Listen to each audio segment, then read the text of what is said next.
Hi viewers, welcome to our channel. ప్రస్తుతం మనతో పాటు దాము బాలాజీ గారు, సీనియర్ జర్నలిస్ట్ ఉన్నారు. వాటితో ఒకసారి మాట్లాడదాం. సార్ నమస్కారం.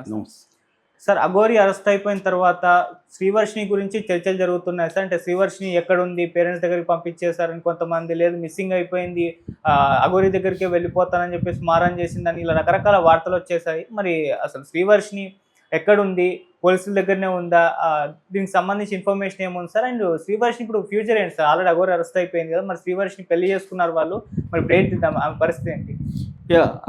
అఘోరి శ్రీనివాస్ అరెస్ట్ అయ్యాడు.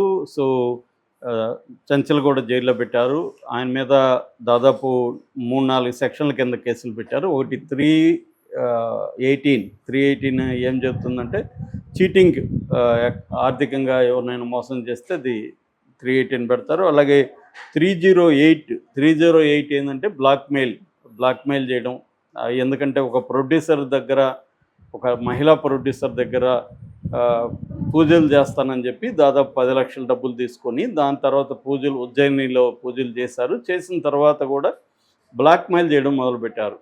నువ్వు కానీ నాకు డబ్బులు ఇవ్వకపోతే మళ్ళీ ఒక 5 లక్షలు ఇవ్వకపోతే నీకు యాంటీగా నేను పూజలు చేసి నిన్ను నాశనం చేస్తానని భయపెట్టడం, బ్లాక్మెయిల్ చేయడం, అదొక కేసు. దాని తర్వాత 351 అండ్ 352 బిఎన్ఎస్ అంటే క్రిమినల్ ఇంటిమిడేషన్ అంటారు. క్రిమినల్ ఇంటిమిడేషన్ అంటే క్రిమినల్ యాంగిల్లో నేరపూరితంగా భయపెట్టడం. సో నువ్వు నాశనం అయిపోతావని ఇంకోటి. So blackmail, cheating, criminal intimidation, ఈ ప్రధానంగా ఈ 3 నేరాల కింద కేసులు పెట్టారు. ఈ 3 కూడా దాదాపు బ్లాక్మెయిల్కి 7 ఏళ్ళు పడుతుంది, క్రిమినల్ ఇంటిమిడేషన్కి 7 ఏళ్ళు జైలు శిక్ష ఉంది, చీటింగ్కి 3 ఏళ్ళు ఉంది. అలాగా ఈ కేసుల్లో అన్నిట్లో శిక్షలు పడితే 10 ఏళ్ళు కూడా శిక్షలు పడవచ్చు. అన్నీ కలుపుకుంటే 10 ఏళ్ళు కూడా శిక్షలు పడే అవకాశం అయితే ఉంది.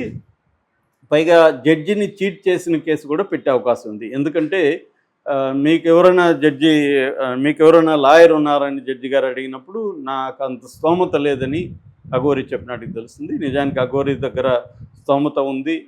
ఎందుకంటే i20 కారు ఉంది, ఐఫోన్లు ఉన్నాయి, 3-4 ఐఫోన్లు ఉన్నాయని చెప్తున్నారు, బ్యాంక్ అకౌంట్లు ఉంది. అఘోరి దగ్గర కూడా అరెస్ట్ చేసినప్పుడు 5,500 క్యాష్ కూడా ఉన్నింది. సో ఎనీ లాయర్ని పెట్టుకునే అవకాశం అయితే అఘోరికి ఉంది.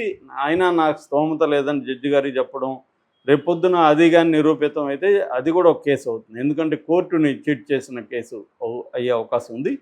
అందువల్ల లీగల్ ఎయిడ్ కౌన్సిల్ని అయితే జడ్జి గారు పెట్టారు. ఆ కౌన్సిల్ ఆయన ఎవరైతే ఉన్నాడో రవి అనే అడ్వకేట్, ఆయన కూడా మీడియాతో ఏం మాట్లాడుతున్నాడంటే అఘోరి ఖచ్చితంగా చీట్ చేసింది, అఘోరిని నేను సమర్థించను, అఘోరిని నిర్దోషిగా నిరూపించడానికి నేను ట్రై చేయనని ఆయనే చెప్తున్నాడు. వాళ్ళ డిఫెన్స్ అడ్వకేట్ అలా ఉంటే అఘోరికి శిక్ష పడే అవకాశం ఉందని కూడా ఆయన చెప్తున్నాడు. ఇది ప్రూవ్ అవుతుంది, ఎందుకంటే సాక్ష్యాలు ఉన్నాయి. అఘోరికి కనీసం 10 ఏళ్ళు, మినిమం 7 ఏళ్ళు అయితే శిక్ష పడుతుందని సాక్షాత్తు ఈమె తరపున, అఘోరి తరపున వాదించబోయే అడ్వకేటే చెప్తున్నాడు.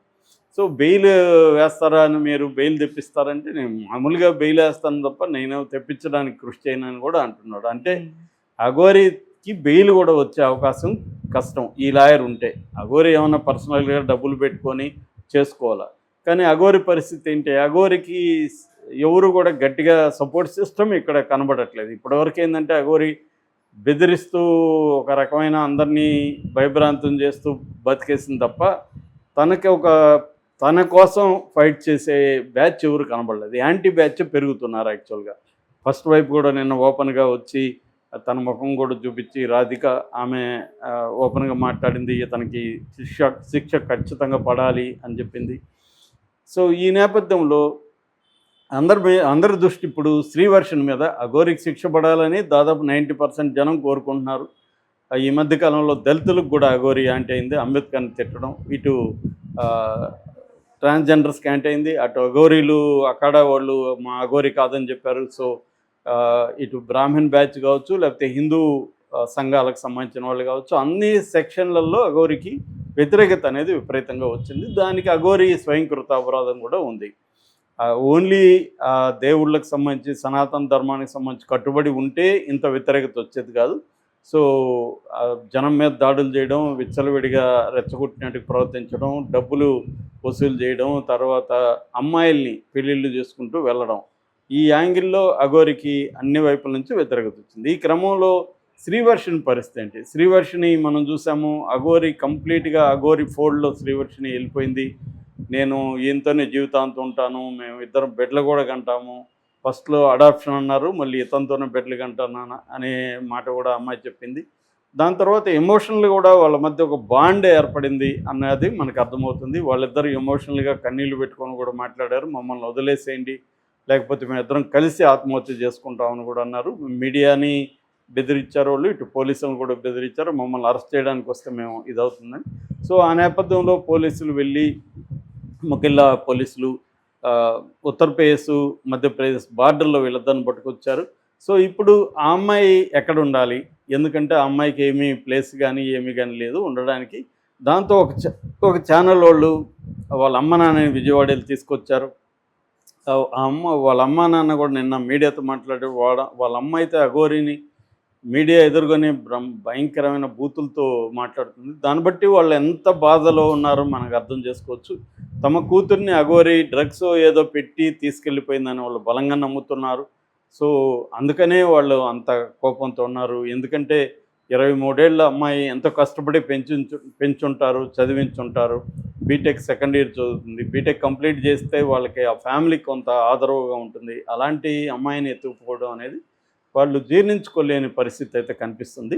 ఈ నేపథ్యంలో ఈ అమ్మాయి వర్షిణిని వాళ్ళ ఇంటికి పంపించడానికి శంకరపల్లి పోలీస్ స్టేషన్లో పెట్టారు. అమ్మాయిని కౌన్సిలింగ్ ఇచ్చారు. మామూలుగా ఈ మధ్యకాలంలో భూమిక లాంటి ఆర్గనైజేషన్స్ చాలా పోలీస్ స్టేషన్లో కౌన్సిలింగ్ ఒక బూత్ లాంటిది ఏర్పాటు చేసి వాళ్ళ పర్సన్ని, ఎన్జిఓలు వాళ్ళ పర్సన్ పెడతారనమాట. స్కిల్డ్ కౌన్సిలర్స్ని పెడతారు. వాళ్ళు కొంతమంది క్రిమినల్స్కి కౌన్సిలింగ్ అవసరమైనప్పుడు వాళ్ళు ఇస్తుంటారు.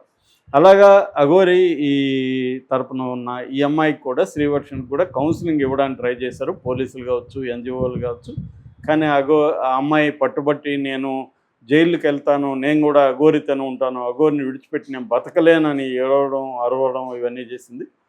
వాళ్ళ అమ్మా నాన్న ముఖం కూడా చూడడానికి కూడా ఇష్టపడలేదు. నాకు అమ్మా నాన్న వద్దు, నేను వాళ్ళ ముఖాలు కూడా చూడను. వాళ్ళ అమ్మా నాన్న, వాళ్ళ బ్రదర్స్ ఇద్దరు కూడా వచ్చారు, వాళ్ళ ముఖాలు చూడడానికి ఇష్టపడలేదు, కలవడానికి ఇష్టపడలేదు. దాంతో ఫైనల్గా పోలీసులు ఏం చేయాలో తెలియక చివరికి భరోసా హోమ్స్ అని ఉంటాయి మనకి, ఈ మధ్య గవర్నమెంట్వే భరోసా హోమ్స్ అంటారు. అంటే ఎవరైనా ఇలాంటి వాళ్ళు అనాథలు కావచ్చు, లేకపోతే ఇలాంటి కేసుల్లో ఉన్న వాళ్ళు కావచ్చు, వాళ్ళని ఈ హోముల్లో పెడతారు. ఆ హోముల్లో కూడా కౌన్సిలర్లు కూడా ఉంటారు. అక్కడ కూడా ఈ అమ్మాయికి కౌన్సిలింగ్ ఇంపార్టెంట్ అనేది పోలీసులు చెప్తున్నారు. అమ్మాయి మెంటలీ బాగా డిస్టర్బ్డ్గా ఉంది, ఒక స్టేబుల్గా థింక్ చేసే పరిస్థితుల్లో అమ్మాయి లేదు, ఎమోషనల్గా బాగా డిస్టర్బ్డ్గా ఉంది. అమ్మాయి ఒక షాక్లో కూడా ఉందని చెప్పొచ్చు. ఎందుకంటే అఘోరిని అరెస్ట్ చేస్తారని అమ్మాయి కల్లో కూడా అనుకోని ఉండదు. అఘోరి కూడా చెప్పుంటుంది, నన్ను అరెస్ట్ చేయరు, మనం హ్యాపీగా కేదార్నాథ్లో సెటిల్ అవుదామని ఎన్నో కళలు, ఎన్నో భవిష్యత్తుకు సంబంధించిన ప్రణాళికలు ఇద్దరు కలిసి వేసుకున్నారు. అవన్నీ కూడా ఒక్కసారి కుప్పగొలిపోయినాయి.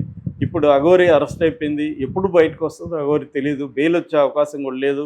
ఈ కాంటెక్స్లో ఈ అమ్మాయికి ఒక్కసారిగా ఒక డ్రీమ్ వరల్డ్ అనేది కుప్పగొలిపోయింది. సో ఇంటికి పోయే పరిస్థితి లేదు, ఇంటికి పోతే మరీ నీచంగా వాళ్ళు చూస్తారని ఒక భయం ఉంది.